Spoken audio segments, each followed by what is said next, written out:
Selamat pagi Dunsana Ranah Minang Kasadonyo. Bak kabar Dunsana Hariko, mudah-mudahan selalu sehat dan tetap semangat. Bersama saya Putri Febrina Marlini, kami hadir kembali dalam Berita Padang. Sejumlah informasi telah kami siapkan untuk Anda. Berikut 3 berita utama hari ini.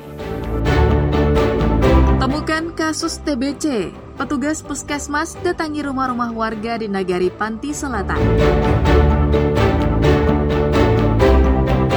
Razia tambang emas ilegal di Kabupaten Solo bocor. Polisi bakar bedeng penambang. Anyang rawan. Sajian langka dari ranah Minang yang menggoda selera.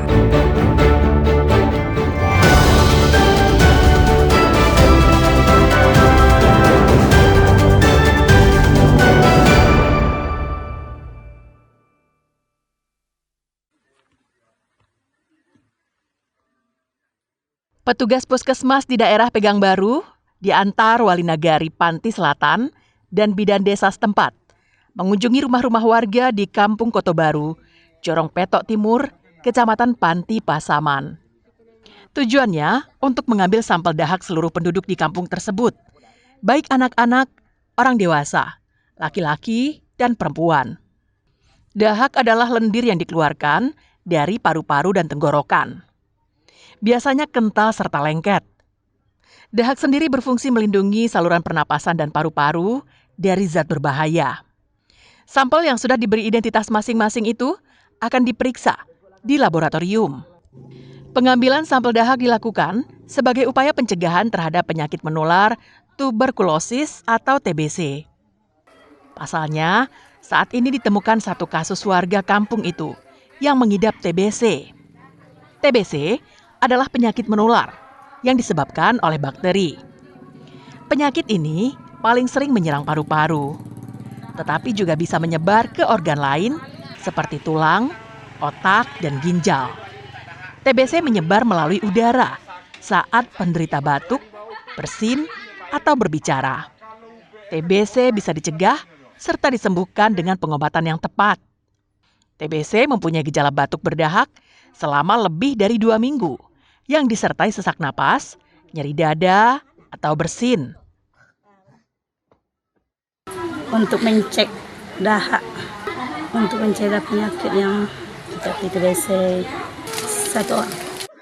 Jika ada terdeteksi penderita baru dari sampel yang dikumpulkan, maka puskesmas akan melakukan penanganan medis lebih lanjut, termasuk pemberian obat-obatan kepada pasien yang bersangkutan. Ini kita ada program pengambil sampel dahak kepada warga kita di Koto Baru, yaitu untuk dalam rangka penanganan dan pencegahan penyakit menular, yaitu TBC. Bahwasanya ditemukan ada suspek terbaru terkait dengan masyarakat kita yang hasil tes labornya terkait dengan yang kita ambil 2 minggu yang lewat, ada yang positif. Mana yang positif kita rujuk untuk pengambil berobat, dan yang tidak tentu kita anjurkan untuk menjaga dirinya dan kebersihannya. Pemerintah Nagari berharap dengan adanya pemeriksaan ini bisa mencegah penularan TBC di Kampung Baru. Sosialisasi dan edukasi terkait TBC juga akan terus digencarkan di tengah-tengah masyarakat. Fauzan melaporkan dari Pasaman.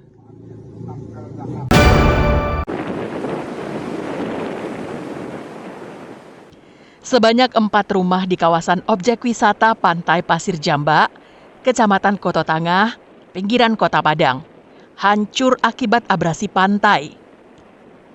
Selain menghancurkan rumah, abrasi juga menumbangkan ratusan pohon pinus yang ditanam untuk menahan ombak di kawasan itu. Menurut warga, gelombang tinggi mencapai ketinggian hingga 4 meter dan memicu terjadinya abrasi. Akibat abrasi pantai itu, 15 rumah terdampak dan 4 diantaranya hancur hingga tidak lagi bisa dihuni. Abrasi yang tak terkendali itu telah menggerus bibir pantai dan menggesernya 50 meter ke daratan. Kondisi ini terjadi di pantai sepanjang 3 km. Tak hanya itu, abrasi juga menumbangkan ratusan pohon pinus. Abrasi pantai juga mengganggu perekonomian warga di sepanjang Pantai Pasir Jamba, karena hampir tidak ada lagi wisatawan yang berkunjung untuk berwisata. Bangunan yang udah runtuh itu sekitar 4 buah yang udah hancur ya. Terus kalau untuk terdampak bangunan itu ada sekitar 15 bangunan yang terdampak. Lalu pondok-pondok, kalau pondok-pondok yang tempat wisata ini ratusan ini. Itu udah sekitar 50 meter habis tergerus ombak. Itu grid terakhir itu sekitar 3 kilo sampai pintu muara. Pohon-pohon cemaranya itu udah mulai dikikis ombak, lalu datang musim angin timur laut ini, tumbang semua. Warga meminta pemerintah serius memikirkan kondisi pantai pasir Jamba. Pasalnya, peristiwa ini telah terjadi sejak 10 tahun lalu. Dan dalam 5 tahun terakhir, kondisinya semakin parah. Penanganan yang dilakukan pemerintah pun tidak signifikan mencegah abrasi. Alfi melaporkan dari Padang.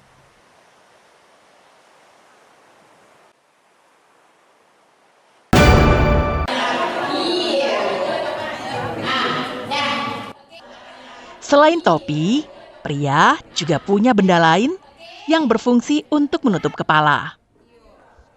Di ranah Minangkabau, benda itu dinamakan deta, yakni penutup kepala tradisional untuk laki-laki Minangkabau yang terbuat dari kain yang dililitkan atau dibentuk. Namun saat ini sangat jarang pria Minang di Sumatera Barat yang mengenakan deta. Untuk melestarikannya, pemerintah Kota Padang menggelar pelatihan pembuatan deta yang dilakukan oleh puluhan orang ibu-ibu rumah tangga. Sebelumnya, ibu-ibu ini diberikan pelatihan secara teori oleh instruktur dari Dinas Pariwisata Padang. Setelah itu, mereka pun langsung mempraktikannya. Untuk membuat satu deta, dibutuhkan waktu hingga 2 jam. Agar lebih cepat, sudah ada bingkai yang berbentuk bulat memanjang seukuran kepala laki-laki. Para peserta tinggal memasukkan kain dan menjahitnya di beberapa sudut agar deta menjadi kokoh. Salah seorang peserta pelatihan mengatakan, ilmu pelatihan yang diperolehnya akan dikembangkan di rumah. Sedangkan untuk pemasaran akan dijual secara daring. Ingin merubah masyarakat kan bisa lebih banyak berkreasi dan budaya Minangkabau. Jadi kan kita bisa menambah pundi-pundi juga membantu ekonomi keluarga. Itu aja lah. Saya ingin kalau mau saya bisa mendapat ilmu dari sini dan menambah usaha pundi-pundi rupiah saya. Ibu sendiri aktivitasnya sebagai apa? Saya kebetulan menjahit juga di rumah, Pak. Menjahit juga. Berarti ini untuk usaha sampingan gitu ya, Bu ya? Iya, Pak. Rencananya nantinya dipasarkan kemana nih, Bu? Ini mau dipasarkan ke konsumen yang akan membeli, ke pasar. Penjualan deta dianggap mempunyai peluang besar. Sebab selain banyak permintaan di acara-acara tradisional Minangkabau, saat ini pemerintah Padang juga mewajibkan para ASN menggunakan deta pada hari-hari tertentu. Kita berharap dengan pelatihan yang kita berikan ini bisa meningkatkan ekonomi bagi rakyat yang ada di sini. Mereka berasal pada komunitas yang ada di Kota Padang. Jadi Kota Padang itu ada beberapa komunitas ekonomi kreatif. Jadi salah satunya mereka itu kan beda-beda, ada komunitas ekonomi kreatif subsektor kuliner. Ada komunitas ekonomi kreatif yang kriya. Nah, mereka ini khusus yang krianya yang ada di Kota Padang. Diharapkan dengan pelatihan pembuatan deta ini bisa membantu ekonomi keluarga melalui usaha berjualan deta secara industri rumahan maupun secara daring.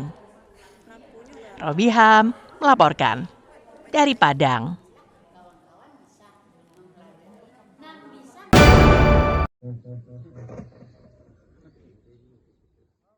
Untuk menjaga ketahanan pangan, khususnya konsumsi ikan, Nagari Durian Tinggi mengandalkan budidaya ikan lele dan ikan nila sebagai program unggulan. Ikan lele dibudidayakan dengan sistem kolam terpal. Bibit lele dengan jumlah sebanyak 10.000 ekor ditebar ke dalam kolam terpal yang berjumlah 5 buah. Bagian atasnya ditutupi waring, sejenis jaring yang terbuat dari anyaman plastik dengan lubang-lubang kecil yang berfungsi untuk sirkulasi udara. Waring juga berfungsi menghindari masuknya predator, seperti burung hantu dan kucing yang akan memangsa lele. Sedangkan untuk kolam nila disewa dari warga di Jorong Kampung Lua, Nagari Durian Tinggi, yang memiliki lahan yang tidak terpakai. Nila disebar ke kolam ini sebanyak 25.000 bibit. Ikan nila yang ditebar adalah ikan nila jenis nirwana yang merupakan varietas ikan nila unggul yang dikembangkan di Indonesia melalui rekayasa genetik. Ikan nila nirwana dikenal karena pertumbuhannya yang sangat cepat dan daging ikannya yang tebal. Ikan ini juga memiliki rasio konversi pakan yang rendah, terutama jika diberi pakan alami. Untuk biaya budidaya kolam lele dan kolam nila nirwana diambil dari alokasi dana desa tahun 2025. Untuk saat ini, baru menghabiskan dana sebanyak lebih kurang 50 juta rupiah. Dari desa itu 20% untuk ketahanan pangan.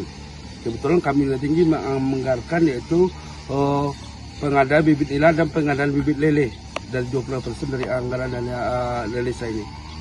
Sistem yang kami terapkan itu kami memasukkan bibit lele untuk sekarang ini yaitu sebanyak 10.000 bibit lele.